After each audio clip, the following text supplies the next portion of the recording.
नमस्कार और अमन गुप्ता टॉक्स में बहुत बहुत स्वागत है। आज हम आयुर्वेद के एक ऐसे खजाने में उतरने वाले हैं जो खास तौर पर BA MS फर्स्ट ईयर के छात्रों के लिए किसी वरदान से कम नहीं है। तो तैयार हो जाइए, क्योंकि ये जो ज्ञान है ना, ये पढ़ाई और प्रैक्टिस दोनों को बदल सकता है। हम बात कर रहे हैं सूत्र स्थान के चौथे अध्याय की, जिसका नाम है षड्विरेचन शताश्रितीय अध्यायः। हाँ, मुझे पता है नाम थोड़ा मुश्किल लग सकता है, पर यकीन मानिए ये अध्याय असल में आयुर्वेदिक फार्मेसी की पहली सीढ़ी है। इसमें हमें पता चलता है कि औषधियाँ क्या हैं, कहाँ से आती हैं और उन्हें इस्तेमाल कैसे करना है। तो चलिए इस ज्ञान के सागर में एक डुबकी लगाते हैं। तो सबसे पहला सवाल, आखिर यूनिवर्सिटी एग्जाम्स के लिए ये चैप्टर इतना ज़रूरी क्यों है? देखिए, इसका सीधा सा जवाब छिपा है द्रव्य गुण में। द्रव्य गुण यानी आयुर्वेदिक फार्माकोलॉजी, जड़ी बूटियों का पूरा साइंस। और ये अध्याय उसी साइंस की नींव रखता है। अगर इसे समझ लिया तो न सिर्फ परीक्षा में अच्छे नंबर आएंगे, बल्कि एक बेहतर वैद्य बनने की राह पर भी हम आगे बढ़ेंगे। जरा इस चैप्टर की विशालता का अंदाजा लगाइए। इसमें 600, जी हाँ, 600 अलग अलग विरेचन योगों का वर्णन है। ये वो फॉर्मुलेशंस हैं जो शरीर से टॉक्सिन्स और बड़े हुए दोषों को बाहर निकालने में मदद करते हैं। सोचिए, एक ही अध्याय में इतनी बड़ी संख्या में रेसिपीज, ये वाकई कमाल है ना? और बात यहीं खत्म नहीं होती।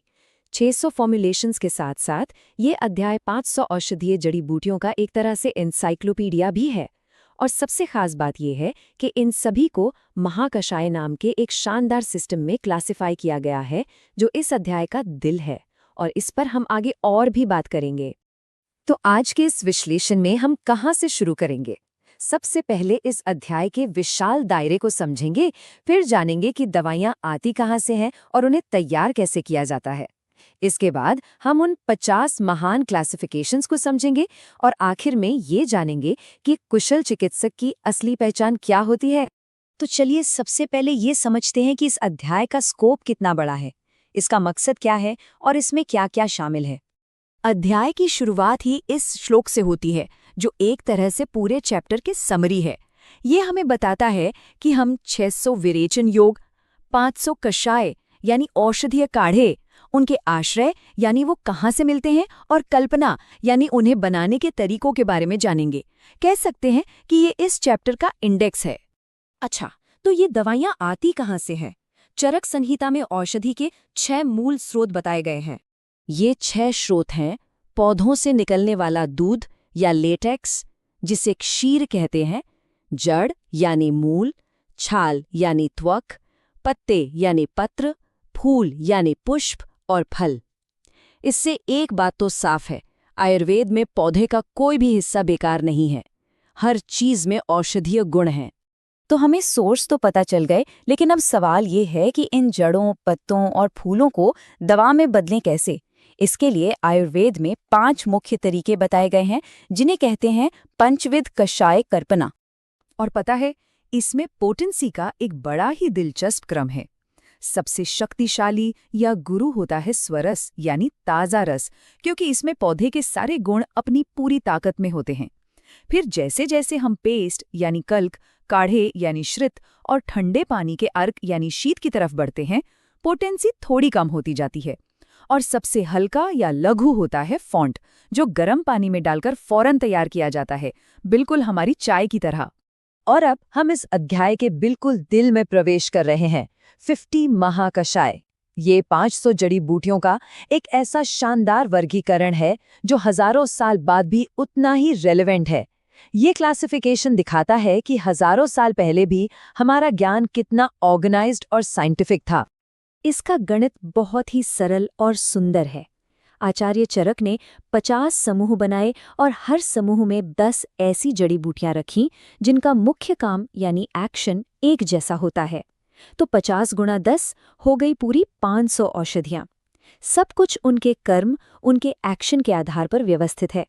चलिए कुछ उदाहरण देखते हैं। पहला ग्रुप देखिए, ये जीवन शक्ति और मेटाबॉलिज्म पर केंद्रित है।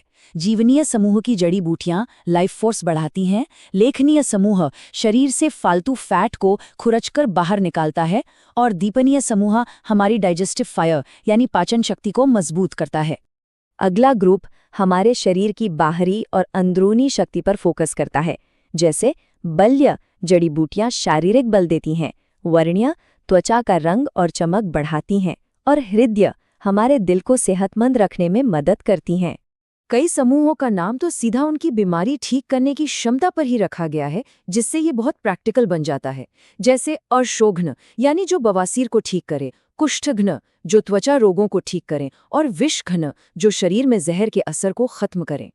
और फिर कुछ समूह हैं जो शरीर की खास क्रियाओं में मदद करते हैं, जैसे स्तन्य जनन जो लैक्टेटिंग मदर्स में दूध उत्पादन को बढ़ाता है, और वमनोपग या विरेचनोपग जैसी जड़ी बूटियां पंचकर्मा की जो क्लेंजिंग थेरेपीज होती हैं उन्हें ज्यादा सुरक्षित और असरदार बनाने में मदद करती हैं। तो देखिए, यहाँ सबसे महत्वपूर्ण बात यह है कि ये सिर्फ 50 लिस्ट नहीं है। इनके पीछे एक बहुत गहरा सिद्धांत छिपा है जिसे कहते हैं युक्ति। युक्ति का मतलब है सही समय, सही मरीज और सही हालात में अपने ज्ञान का बुद्धिमानी से इस्तेमाल करना। ये श्लोक इस अध्याय का सबसे जरूरी मैसेज देता है। आचार्य चरक कहते हैं कि ये 50 समूह सिर्फ उदाहरण हैं, ये कोई फिक्स लिस्ट नहीं है। ये तो एक बुद्धिमान वैद्य के लिए एक टूलबॉक्स की तरह है, जिससे वो अपनी युक्ति का इस्तेमाल करके अनगिनत नए फॉर्मूले बना सकता है। और यही बात आयुर्वेद को एक डायनामिक और एवर इवॉल्विंग साइंस बनाती है। और यही हमें लेकर आता है इस अध्याय के आखिरी सबक पर, कि एक महान वैद्य, एक भिषग्वर की असली परिभाषा क्या है। यहाँ आचार्य चरक बताते हैं कि एक मास्टर फिजिशियन, एक भिषग्वर कौन होता है। वे कहते हैं कि असली श्रेष्ठ वैद्य वो नहीं है जो इन 500 जड़ी बूटियों को रट लेता है, बल्कि वो है जो इस ज्ञान का इस्तेमाल करके हजारों नए कॉम्बिनेशन और विकल्प बना सकता है। असली ज्ञान रटने में नहीं, बल्कि क्रिएटिविटी और एप्लीकेशन में है। और ये हमें एक बहुत ही जरूरी सवाल पर लाकर छोड़ देता है। जड़ी बूटियों का ये प्राचीन एक्शन बेस्ड क्लासिफिकेशन आज की मॉडर्न फार्माकोलॉजी को क्या सिखा सकता है, जो अक्सर एक पौधे के सिर्फ एक केमिकल पर ही ध्यान देती है।